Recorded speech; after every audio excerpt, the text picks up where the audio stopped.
హాయర్స్ welcome to our channel. ప్రస్తుతం మనతో పాటు కిరణ్ పోల్దాస్ గారు సీనియర్ జర్నలిస్ట్ ఉన్నారు. వారితో ఒకసారి మాట్లాడదాం. సార్ నమస్కారం సార్. నమస్తే ఆదిత్య. సార్ లోకేష్ గారిని డిప్యూటీ సీఎం చేయాలి అన్న ప్రతిపాదన అటు టీడీపీ నేతల నుంచి కార్యకర్తల నుంచి రావడం, చంద్రబాబు నాయుడు గారి పైన ఒక ప్రెషర్ క్రియేట్ చేయడం మనం చూస్తున్నాం సార్. ఇదేమన్నా కూటమిలో చిచ్చు పెడుతుందా అన్న చర్చ కూడా జరుగుతూ ఉంది సార్. అంటే లోకేష్ గారిని డిప్యూటీ సీఎం గా చేస్తే మరి పవన్ కళ్యాణ్ గారిని కూడా డిప్యూటీ సీఎం గా ఉంచుతారా లేకుంటే తీసేస్తారా అన్న చర్చ కూడా జరుగుతుంది. లేకుంటే ఇంకో వర్షన్ కూడా వినిపిస్తుంది సార్.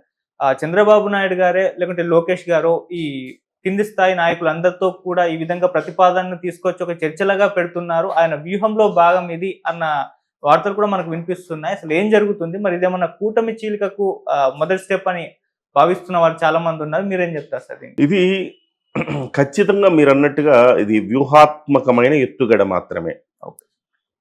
నిన్న మొన్నటి వరకు తెలుగుదేశంలో ఎవరో కొంతమంది లోకేష్ గారి ప్రాభవం కోసం, ఆయన మెప్పు కోసం నన్ను ఈ రకంగా మాట్లాడితే లోకేష్ గారు నన్ను శభాష్ అంటారు అనుకోను, ఏదో చేస్తున్నారని అనుకున్నా. కొంతమంది మాట్లాడారు. వాళ్ళు మళ్ళీ ఇప్పుడేం మాట్లాడుతున్నారు వాళ్ళంతా, మేము కూటమి బలోపేతానికి కృషి చేసాం అది ఇది అంటారు. ఎస్పెషల్లీ ఎందుకు ఓపెన్గా చెప్పుకోవచ్చు, మహాసేన్ రాజేష్ లాంటి వాళ్ళే దీన్ని ప్రస్తావించారు. ప్రస్తావించినప్పుడు అంతకుముందు ఏబిఎన్ రాధాకృష్ణ గారు లోకేష్ భవిష్యత్తు గురించి ఆందోళన వ్యక్తం చేశారు. ఆ తర్వాత దాన్ని పుడికి పుచ్చుకొని, దాన్ని అందిపుచ్చుకొని మహాసేన రాజేష్ అనే వ్యక్తి ఒక అడుగు ముందుకేసి ఉప ముఖ్యమంత్రి చేయాలి లోకేష్ని అన్నారు. సో మహాసేన రాజేష్ అనే వ్యక్తి కూటమిని విచ్ఛిన్నం చేయడానికి ప్రయత్నం చేసిన వ్యక్తి. అతను ఒక కోవర్ట్, ఓపెన్గా మాట్లాడుకోవచ్చు. ఎందుకు అంటే ఇవాళ అతని ప్రకటన చూసుకుని మిగతా వాళ్ళందరూ కూడా ప్రకటన చేస్తున్నారు. అయితే ఫస్ట్ పార్ట్ ఏంటంటే, నిన్నటి వరకు మనం అనుకున్నది ఏంటంటే మహాసేన రాజేష్ కోవర్టు. ఎందుకు ఈ మాట అంటున్నానంటే, జనసేన పార్టీని కూటమిలో ఉంటూనే పొత్తు ధర్మానికి వ్యతిరేకంగా జనసేన పార్టీని ఓడించాలని పిలుపునిచ్చిన వ్యక్తి. సో అతను పిలిపిస్తే అతని స్థాయి ఏంటో అర్థమైపోయింది కదా. ఒక్క స్థానంలో కూడా ఇంచు కూడా కదల్చలేకపోయాడు.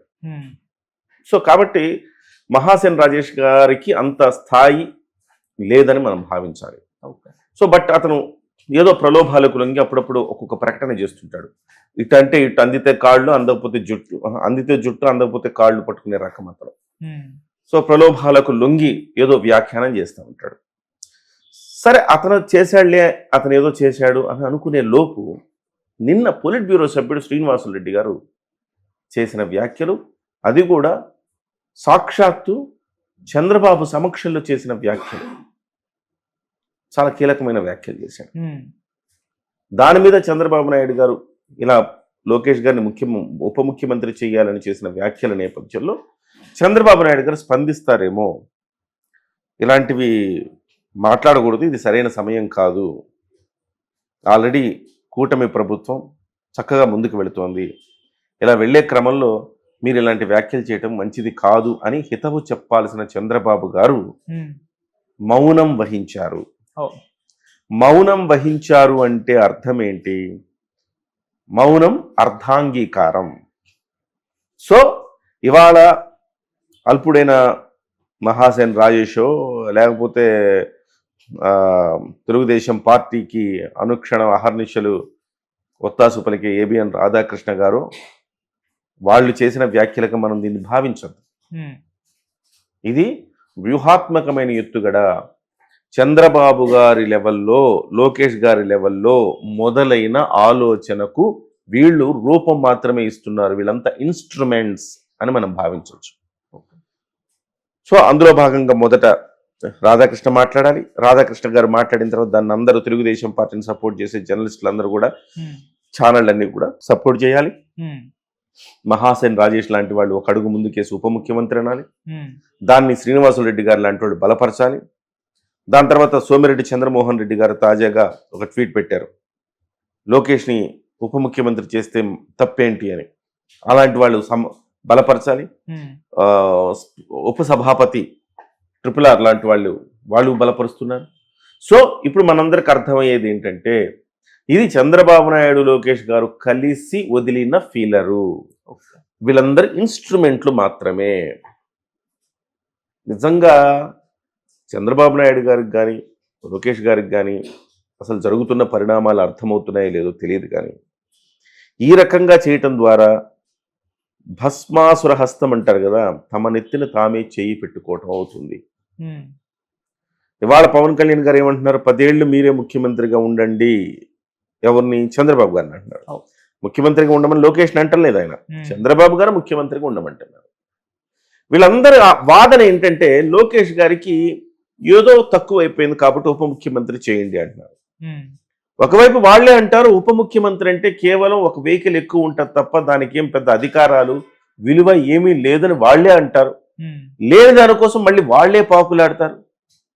సో ఇదంతా చూస్తూ ఉంటే పవన్ కళ్యాణ్ గారి సెకండ్ పొజిషన్ అనే పొజిషన్ని వీక్ చేయటం కోసం లోకేష్ని ఆ పొజిషన్లో పెట్టాలి అనుకుంటున్నట్టుగా మనకు స్పష్టంగా అర్థమవుతోంది. ఓకే, పవన్ కళ్యాణ్ గారు ఉప ముఖ్యమంత్రి కాబట్టి ఈ వ్యాఖ్యలు ఏం చేయలేదు. ఆయన గతంలోంచి హోంశాఖ గురించి ఆయన వ్యాఖ్యలు చేసినా, తిరుపతి లడ్డు గురించి వ్యాఖ్యలు చేసినా, తిరుమల చనిపోయిన వాళ్ళ గురించి వ్యాఖ్యలు చేసినా, 48,000 కోట్ల అక్రమ బియ్యాన్ని ఆయన గుట్టు రట్టు చేసిన, ఇవన్నీ ఆయన ఉప ముఖ్యమంత్రి మాత్రమే అని కాదు ఆయన చేసింది. ఆయన జనసేన అధినేతగా ఈ పార్టీ, ఈ ఉమ్మడి పార్టీలో భాగస్వామిగా ఆయనకు హక్కు ఉన్నది, ఆయన చేశాడు. ఏదో ఉప ముఖ్యమంత్రి అయినంత మాత్రాన చేసేస్తారు ఏంటి? లేదు. గత ప్రభుత్వ హయాంలో ఎంతమంది ఉప ముఖ్యమంత్రులు ఉన్నారు, ఏం చేశారు? 5 ఉప ముఖ్యమంత్రులు ఉన్నారు, 4 గీసుకోవడానికి కూడా పనికిరారు ఎవడు కూడా. సో ఈ రకంగా చూస్తే ఇవాళ వ్యూహాత్మకమైన ఎత్తుగడగానే మనం భావించవచ్చు. కానీ నిజంగా చెప్పాలంటే లోకేష్ గారికి మీరు విలువ పెంచుకోవాలంటే పార్టీలో అధ్యక్ష పదవి ఇవ్వండి, పోనీ జాతీయ అధ్యక్షుడు చేయండి. జాతీయ అధ్యక్షుడి కంటే ఏముంది, ఇంకా చంద్రబాబు నాయుడిని రిటైర్ చేసేసి ఆ జాతీయ అధ్యక్షుడికి లోకేష్ నియమించండి. సో ప్రతి ఒక్కళ్ళు లోకేష్ గారికి సలాం చేయాల్సిందే కదా, పార్టీలో సుప్రీం ఆయనే అవుతాడుగా. ఆ రకమైనది మీరు తీసుకోండి, అంతే తప్ప మా పార్టీ, మా ప్రభుత్వం, మా ఇష్టం అనుకోవడానికి వీల్లేదు కదా. ఇవాళ ఉమ్మడి ప్రభుత్వం ఇది, బీజేపీ ఉంది, జనసేన ఉంది, తెలుగుదేశం ఉంది.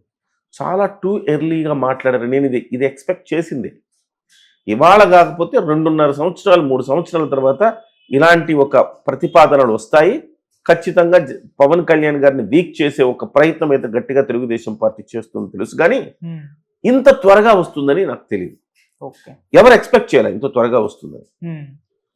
సో ఇది జనసేన అంగీకరిస్తుందా అంటే బహుశా జనసేన పార్టీ ఎందుకు అంగీకరించాలి? మీకోసం సీట్లు త్యాగం చేసి, మీరు జైల్లో ఉంటే మీకు మద్దతు ఇచ్చి, మీకోసం సీట్లు త్యాగం చేసి, మిమ్మల్ని నమ్మమంటున్న బీజేపీని తీసుకొచ్చి మీతో జత కట్టించి, ఎప్పుడు బీజేపీ ఒక మాట అంటూ ఉంటుంది, తెలుగుదేశం పార్టీని చంద్రబాబుని నమ్మలేము, అవకాశవాద రాజకీయాలు చేస్తారు, నమ్మలేమని చెప్తారు. ఇవాళ అవకాశవాద రాజకీయాలు చేస్తున్నట్టుగా భావించాలి, తప్పదు. ఇది తమ గొయ్యి తామే తీసుకుంటున్నట్టుగా. పవన్ కళ్యాణ్ గారికి పోయేదేముందండి? ఇవాళ ప్రజల్లో బ్రహ్మాండమైన మంచి పేరు వచ్చింది పవన్ కళ్యాణ్ గారు. తప్పులు మీరు ఎన్ని చేసినా పవన్ కళ్యాణ్ గారు మిమ్మల్ని రక్షిస్తూ వస్తున్నాడు, మీకు ఒక రక్షణ కవచంలాగా ఉన్నాడు. ప్రధాన ప్రతిపక్షమైన అటువైపు వైసీపీ లాంటి పార్టీలు రెచ్చిపోకుండా ముందే ఈయన ప్రతి తప్పుని కరెక్ట్ చేసుకుంటూ ముందుకు తీసుకుపోతా ఉన్నాడు. అలాంటి వ్యక్తిని మీరు వీక్ చేయాలని మీరు అనుకుంటే అది మీరు అవివేకం అవుతుంది. వన్స్ ఒక్కసారి ఆయన బయటకు వచ్చి విపక్షంలో కూర్చుంటే దిబిడే. విపక్షంలో కూర్చోకుండా చూసుకోవాలి మీరే. విపక్షంలో కూర్చునే పరిస్థితి మీరు తెచ్చారనుకోండి, ప్రభుత్వం కూసాలు కదిలిపోతాయి. డెఫినెట్గా చంద్రబాబు, పవన్ కళ్యాణ్ అనే వ్యక్తి విపక్ష పాత్ర కూడా, ఇటు అధికార పక్షం పాత్ర ఎంత పోషిస్తున్నాడో విపక్ష పాత్ర అంతకు డబుల్ పోషించగలుగుతాడు ఆయన. ఆయన దమ్మున్న నాయకుడు అండి, నిజాయితీపరుడు. ఆయనకి ఏముంది, ఇవాళ పదవి మీద లాలస లేదు, పదవి మీద వ్యామోహం లేని వాడి కంటే గొప్పోడు ఉంటాడండి, ఉండడు. సో కాబట్టి ఈ తెలుగుదేశం పార్టీ వ్యూహాత్మకమైన ఎత్తుగడ మాత్రమే. తాజాగా వరుసగా వస్తున్న ట్వీట్లు, నాయకుల స్పందనలు చూస్తే డెఫినెట్గా ఆయన ఉప ముఖ్యమంత్రి చేయాలని అనుకుంటున్నట్టుగా మనం భావించవచ్చు. కానీ ఆయన ఉప ముఖ్యమంత్రి చేసిన తర్వాత అది స్పష్టంగా పవన్ కళ్యాణ్ గారిని అవమానించినట్టుగానే భావించాలి.